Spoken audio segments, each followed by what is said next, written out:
வாழ்க்கைக்கான வார்த்தை என்ற இந்த வலை ஒளிபரப்பிற்கு உங்களை வரவேற்கிறோம். இது ஆதியாகமம் முதல் வெளிப்படுத்துதல் வரை முழு வேதாகமத்தையும் உள்ளடக்கிய ஒரு தினசரி தியானமாகும். உபாகமம் 15ஆம் அதிகாரத்தில் தேவையோடு இருக்கின்ற மக்களுக்கு இஸ்ரவேல் ஜனங்கள் கொடுக்க வேண்டும் என்று மோசே அவர்களை உற்சாகப்படுத்துகின்றார். லேவியராகமம் 25ஆம் அதிகாரத்தில் யூபிலி ஆண்டை குறித்து ஆண்டவர் கொடுத்த கட்டளைகளை மோசே இப்பொழுது ஞாபகப்படுத்தி இந்த அதிகாரத்தில் 1ஆம் வசனத்திலிருந்து எப்படியாக இஸ்ரவேல் ஜனங்கள் 7 வருடம் கழித்த பிறகு எப்படியாக தங்களிடத்தில் கடன் வாங்கினவர்களுக்கு கடனை தள்ளுபடி செய்ய வேண்டும் என்று மோசே போதிக்கின்றார். 1ஆம் 2ஆம் வசனத்தை வாசிக்கும்போது 7ஆம் வருஷத்தின் முடிவிலே விடுதலை பண்ணுவாயாக. விடுதலையின் விபரமாவது, பிறனுக்கு கடன் கொடுத்தவன் எவனும் கர்த்தர் நியமித்த விடுதலை கூறப்பட்டபடியால் அந்த கடனை பிறன் கையிலாகிலும் தன் சகோதரன் கையிலாகிலும் தண்டாமல் விட்டுவிட கடவன் என்று மோசே போதிக்கின்றார். அது மாத்திரமல்லாமல் 7ஆம் 8ஆம் வசனத்தை வாசிக்கும்போது இஸ்ரவேலரில் இருக்கின்ற ஏழைகளுக்கு தாராளமாய் கொடுக்க வேண்டும் என்று சொல்லுகின்றார். உன் கையை மூடாமலும் அவனுக்கு உன் கையை தாராளமாய் திறந்து அவனுடைய அவசரத்து நிமித்தம் அவனுக்கு தேவையானதை கடன் கொடுப்பாயாக என்று சொல்லுகின்றார். இது மாத்திரமல்லாமல் 7ஆம் வருஷத்தில் அடிமைகளை விடுதலை செய்ய வேண்டும் என்று சொல்லுகின்றார். அதுவும் விடுதலை செய்யும் போது 13-14ஆம் வசனத்தில் வாசிக்கின்றோம், அவனை விடுதலை பண்ணி அனுப்பிவிடும்போது அவனை வெறுமையாய் அனுப்பிவிடாமல் உன் தேவனாகிய கர்த்தர் உன்னை ஆசீர்வதித்தபடி உன் ஆட்டு மந்தையிலும் உன் களத்திலும் உன் ஆலையிலும் எடுத்து அவனுக்கு தாராளமாய் கொடுத்து அனுப்பிவிடுவாயாக என்று சொல்லுகின்றார். இப்பொழுது நாம் சற்று ஒரு கேள்வியை கேட்கலாம்.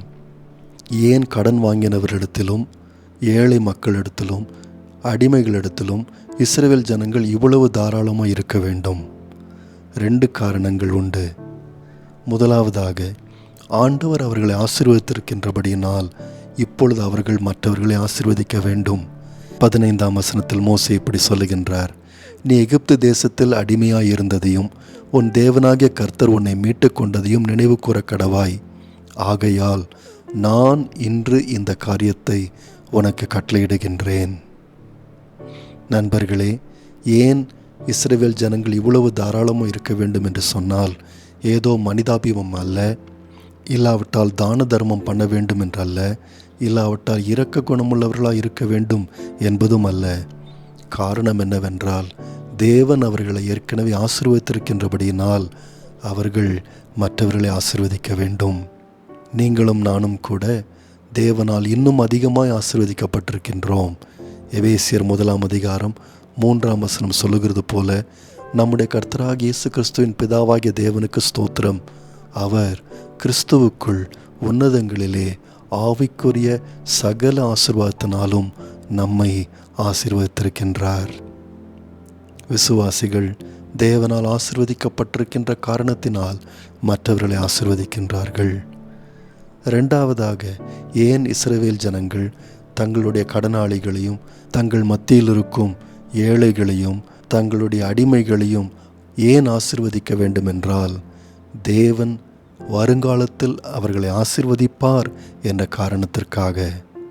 10ஆம் வசனத்தில் மோசே சொல்லுகின்றார், அவனுக்கு தாராளமாய் கொடுப்பாயாக, அவனுக்கு கொடுக்கும்போது உன் இருதயம் விசனப்படாதிருப்பதாக.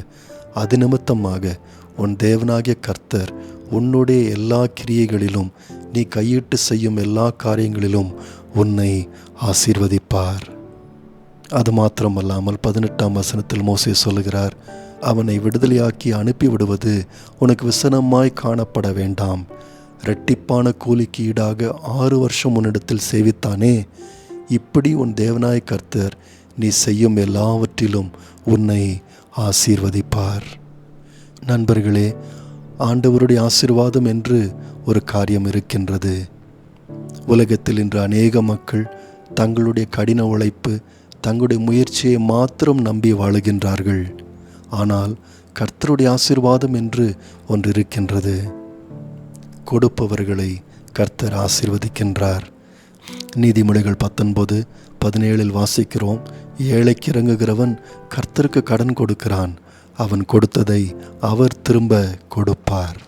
லூக்கா 12:33 நம்முடைய கர்த்தராக இயேசு கிறிஸ்து சொன்னது என்னவென்றால், உங்களுக்கு உள்ளவைகளில் விற்று பிச்சை கொடுங்கள், பழமையாய் போகாத பணப்பைகளையும் குறையாத பொக்கிஷத்தையும் பரலோகத்திலே உங்களுக்கு சம்பாதித்து வையுங்கள்.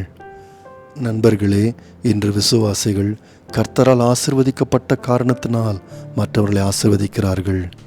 கர்த்தர் வருங்காலத்தில் அவர்களை ஆசீர்வதிக்கப் போவதினால் இப்பொழுது மற்றவர்களை ஆசீர்வதிக்கின்றார்கள். நேயர்களே, இந்நிகழ்ச்சியை கேட்டதற்காய் நன்றி. மீண்டும் ஒரு புதிய அத்தியாயத்துடன் வாழ்க்கைக்கான வார்த்தையில் நாளை சந்திப்போம்.